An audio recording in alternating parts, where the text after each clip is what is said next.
So, Nvidia has just done something so massive, it's kind of hard to even wrap your head around it. They've made a $500 billion bet. The real question is, why? Why, in the middle of what a lot of people are calling an AI bubble, would they make a gamble this colossal? Let's get into it. Yeah, you heard that right. $500 billion. Now, just to put that number into perspective, that is 7 times NVIDIA's entire annual income.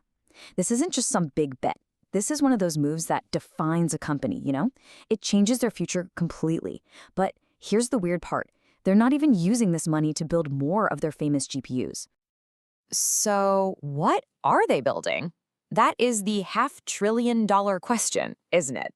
And it's the central mystery we're going to unravel right now. And the answer? Well, it's a totally new concept that could end up reshaping not just the tech world, but entire economies. Okay, so here's the answer. Nvidia is pouring all of this cash into something they're calling AI factories. Now, that's a term you're going to be hearing a lot more of, for sure. But to really get why they're so important, you first have to understand how they're different from just a regular old data center. The big difference here, really, it all comes down to purpose. A normal data center is kind of like a giant digital warehouse. It just stores your files, your data, so you can grab it later. An AI factory, though, it doesn't store anything for you. It has one single job: to produce intelligence. So what's the actual commodity these factories are making? Well, they're called tokens. You can think of tokens as the basic building blocks of AI language. When you type something into ChatGPT, the AI breaks it all down into these tokens and then does some incredibly complex math to predict what the next most likely token should be. These tokens are the raw material of AI intelligence, and Nvidia is building factories to just churn them out by the trillions. And get this whole idea is getting so big, it's not even just about companies anymore. Nvidia's leadership is flying all over the world, talking to heads of state. Why? Because entire countries are starting to see these AI factories as critical national infrastructure, just like power plants or highways. They want to be able to manufacture their own intelligence, their own tokens, on their own soil. Now, of course, Nvidia isn't making this bet in a vacuum. Their $500 billion plan is happening right in the middle of this unbelievable flood of investment pouring into AI from, well, everywhere. It's a full-on 21st century gold rush. And the numbers, they're just insane. You're seeing these massive deals like OpenAI's $300 billion contract with Oracle. AI startups, they pulled in $44 billion in just the first 6 months of 2025. Goldman Sachs thinks we'll see $200 billion in total AI investment, and Morgan Stanley's predicting that'll swell to nearly $3 trillion by 2028. It's a tidal wave of cash. But here's where it gets interesting. The very person who's pouring gasoline on this fire, OpenAI CEO Sam Altman, is also the one sounding the alarm. He's actually said that he thinks investors are, as a whole, overexcited about AI. And when one of the biggest champions of the technology says something like that, you should probably pay attention. And it's not just a hunch. There's real data to back up that caution. A study from MIT found this really shocking disconnect. With all this money being spent, only 5%, just 5% of companies that brought in new AI tools actually saw a quick boost in revenue. That means a whopping 95% saw no real benefit to their bottom line. So, what gives? Why are companies spending all this money and getting so little back? Well, the report found that most companies, especially the big ones, are treating this super sophisticated AI like it's just plug and play. But it's not. For this stuff to really work, you need custom data pipelines, you need to train your employees, you need to completely rethink how you do things.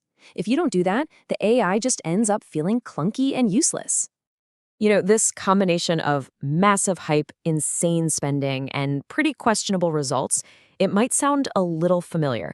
It's a pattern we've seen before, and it brings us to this really powerful cautionary tale from tech history, the story of Intel's Fab 42. Okay, so let's roll the clock back to 2011. Intel was on top of the world, just dominating the PC market. They bet billions on a huge new factory, Fab 42, because they assumed the explosive growth in PCs would just go on forever. But it didn't. Almost overnight, the market just went flat.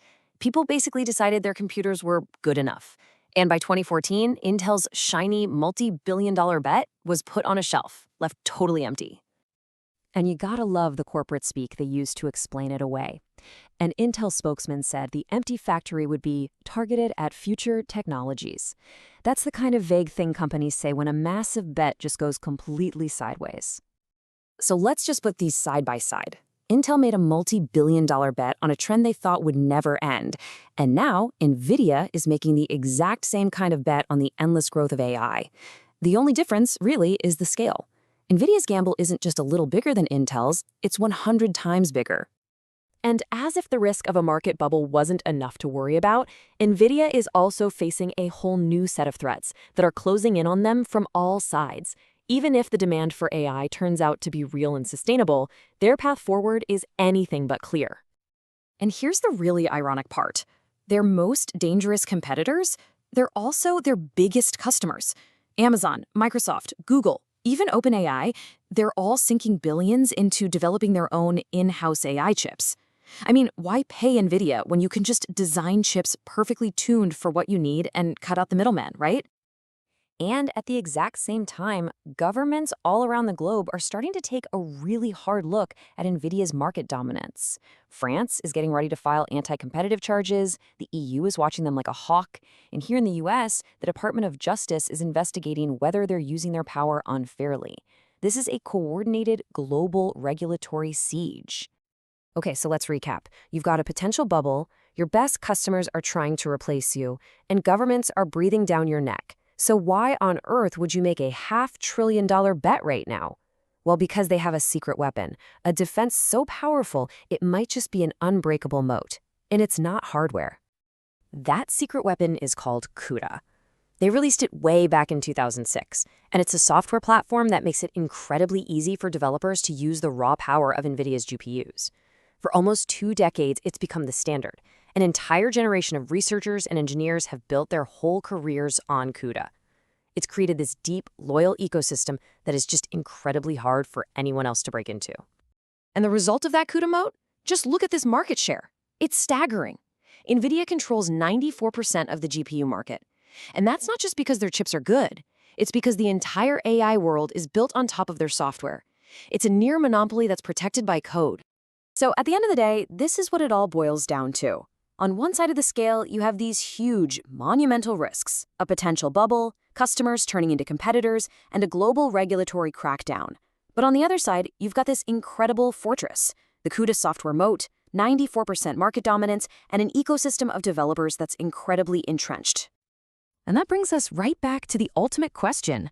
Is this $500 billion bet on AI factories a work of absolute genius? A visionary move that's going to cement NVIDIA's dominance for another generation? Or is it the biggest blunder in corporate history? A gamble so huge that if it fails, the fall is going to be spectacular. The chips, quite literally, are on the table.